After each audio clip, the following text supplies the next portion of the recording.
We are joined now by Lieutenant Governor Austin Davis. Thank you so much for making the trip here to be with us this morning in our studio. And of course, the first thing I want to ask you is if you have any breaking news for us, because even just this morning, we're already reporting that Kamala Harris could be close to announcing her vice presidential pick. So do you know anything we don't know? Well, thanks for having me. I don't have any breaking news this morning, but I will say this.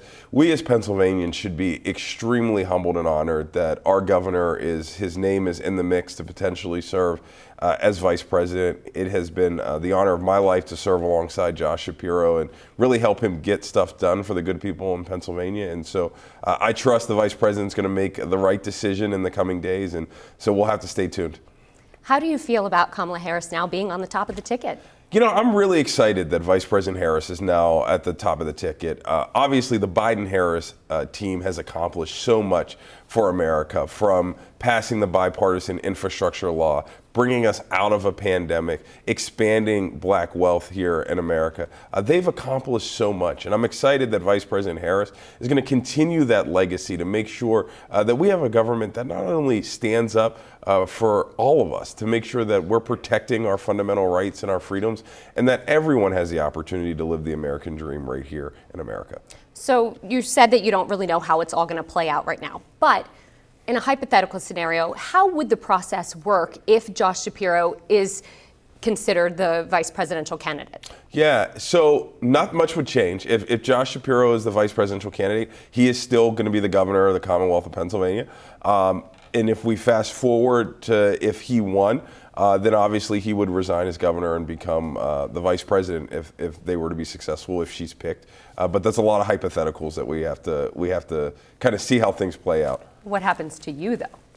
You know, you take the job as lieutenant governor, recognizing that one day you might have the opportunity to be called up to serve in a higher role as governor. And if that moment comes, we're ready to serve, to continue to deliver results for the good people here in Pennsylvania, to continue to move Pennsylvania forward.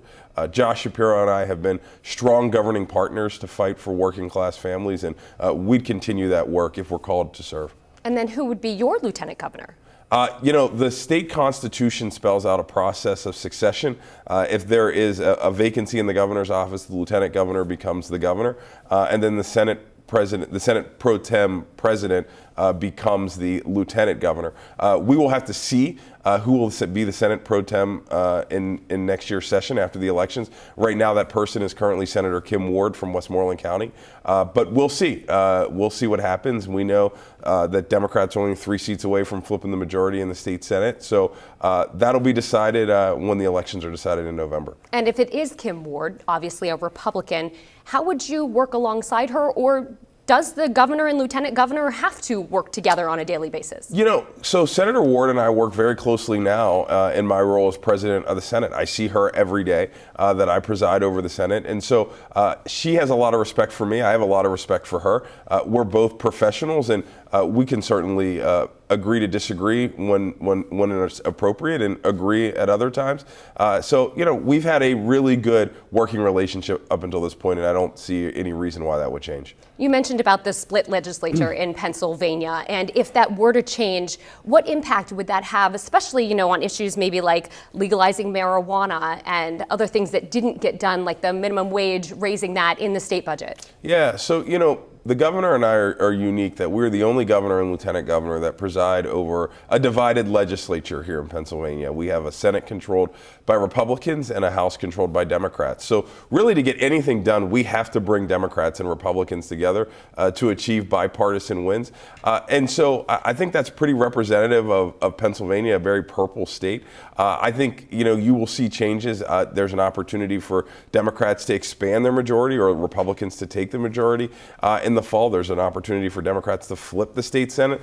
And so we'll have to see kind of how all of that plays out. But I suspect the issues are going to be the same, making sure that young people have access to a quality education, making sure that we're creating an economy here in Pennsylvania that works for everyone, and making sure that we're creating safer communities.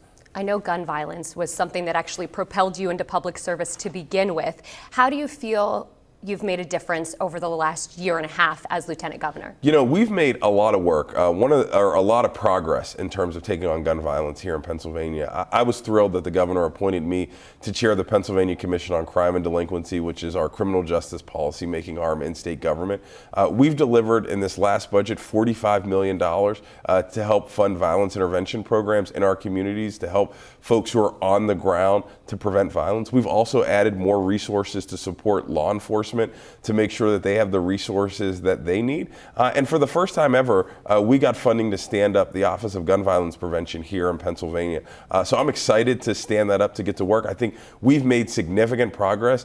According to the Center for American Progress, Pennsylvania has seen the second largest decline in gun violence rates nationwide. We're trending in the right direction, but we still have a long way to go. We did just have an assassination attempt on a former president right here in Pennsylvania. Yeah, that was a tragic incident, and you know, my heart goes out to the family of the victim that we lost during that incident, as well as the folks who were injured, and as well as former President Trump. You know, we can debate and have differences of opinion, but we debate those opinions at the ballot box, and so violence has no place in our political discourse here in America, and so we need to make sure that that no one has to deal with the threat of a gun violence, whether it's a former president or whether it's a young person on the street here in Lancaster City. Let's talk about another issue, the border. Do you feel like the border crisis does impact Pennsylvania at all? You know, so the border, I'm sure it does because it affects all of us as Americans. But I can't tell you a specific incident that I would say has impacted Pennsylvania from a border perspective. But I think we all want to make sure that our borders are secure, that folks have a legal way to gain citizenship here as Americans. We recognize that many families came to America as migrants seeking a better life, and we want to make sure we offer a pathway for folks to be able to do that in a legal sense. Obviously, migrants have been bussed into Philadelphia. How would you propose handling a situation like that? Yeah, you know, President Biden and Vice President Harris worked to achieve a bipartisan border bill a few months ago. Unfortunately, former President Trump killed that bill because he wanted to keep it as a political issue. I think this is an issue that we need to bring Democrats and Republicans together to solve our immigration crisis. And I think you've seen real leadership from President Biden and Vice President Harris on this issue. One of the things we talked about off camera a little bit was your personal life. You live in Western Pennsylvania right now. You have a daughter who's almost 1, you were telling me about. Yes. How would, if it does happen, becoming governor change your personal life? You know, I really don't want to speculate on a hypothetical like that. But, you know, the main thing that I care about and that my wife cares about is making sure that we have a nurturing environment, that my daughter can grow up in as normal of a life as possible, where she has the ability to explore and grow into the person that she's going to be. And that's always going to be my main focus as a parent or any other parent, regardless of what my job is. And I know you travel a lot already for your job. Yes, I do. Right. So, not speculating, as you just mentioned, but of course I will follow up with, would you see a difference between a Governor Davis and a Governor Shapiro administration? Is there anything that you would do differently? You know, I've been really grateful to be a part of the Shapiro administration and to really help guide the policies that we've been advancing for the last year and a half. I can say no two governors are the same. No two people are the same. No two lieutenant governors are the same.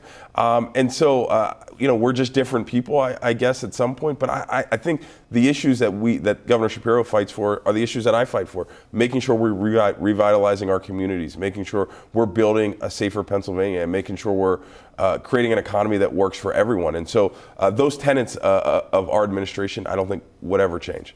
And if he does become the vice presidential candidate, he would still stay on, and even if they win in November, till January, correct? So what would you, if anything, want to learn from him if that was the case? You know, so I've learned so much from Governor Shapiro in the last, you know, from the campaign that we ran together to get elected governor and lieutenant governor to governing now as governor and lieutenant governor. You know, I've seen the care in his eyes and how he listens to people, how he takes their concerns and how he fights for them in the state capitol. So, you know, it's been a tremendous opportunity to get to work with him, and I'm blessed to learn from him every single day. And again, apologizing for all the hypotheticals, but If you became governor, what do you think about a run in November 2026 then to keep on? You are really going down the speculation path. I think the viewers are interested. I will tell you right now, my plan in 2026 is to run for lieutenant governor here in Pennsylvania.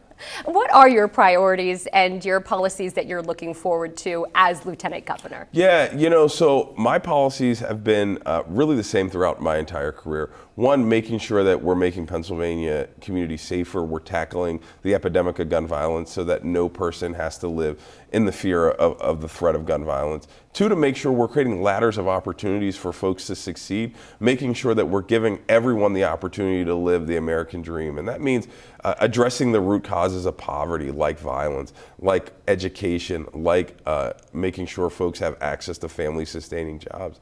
And thirdly, revitalizing communities that have often been left behind or forgotten. I'm from a small community in the Mon Valley region of Western Pennsylvania called McKeesport. My community fell on hard times with the collapse of the steel industry. And so I know what it's like to feel like government leaders aren't necessarily looking out for your community or your best interest. We want to make sure that we're investing in those communities, we're investing in their futures. And one of the things that we've done in this last budget is pass $20 million for the Main Streets Matters program to help make sure that our main streets in Pennsylvania aren't just a window into Pennsylvania's past, but the engine for our future. And you mentioned Steel Country. You're going to Steelton today, right, in Dauphin County? No, I'm going to Scranton in northeastern. You're going to Scranton. Other Democrats are going to be holding a rally in Steelton today, I believe, at 11 o'clock. In contrast to, we have the former president visiting Pennsylvania again right now.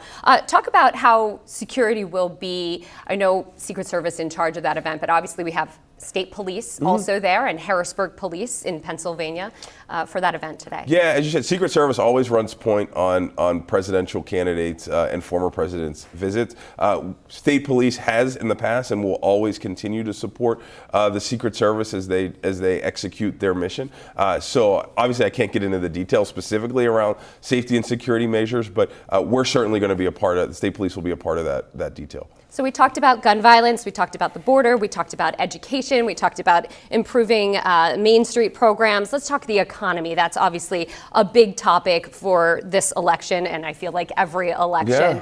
Yeah. How do you feel that Pennsylvania is faring, and what can we do better? Yeah, look, we still have folks still have a lot of concerns about rising costs, making sure that folks are able to meet ends meet and deal with healthcare costs, deal with rising costs for groceries. I'm the proud son of a union bus driver and a hairdresser. I come from a working class family, so I've literally had to sit at those tables as my parents have tried to make ends meet to make sure that my sister and I had every opportunity to succeed. We need to make sure that we're bringing down costs. We're creating more opportunity here in Pennsylvania for folks to have family sustaining jobs, to earn more. And that's what the governor and I have been really committed to in our budget. What grade would you give Pennsylvania right now and your job and the governor's job on the economy? Yeah, I would give us an A. I think we've done a lot of work to make sure that we're driving money back into folks' pockets. We're making sure we're trying to lower costs and create more opportunity. That's not to say that there's not more work to do. There is still more work to do, and we continue to do that work every day. But I think we're starting to see us heading in a right direction.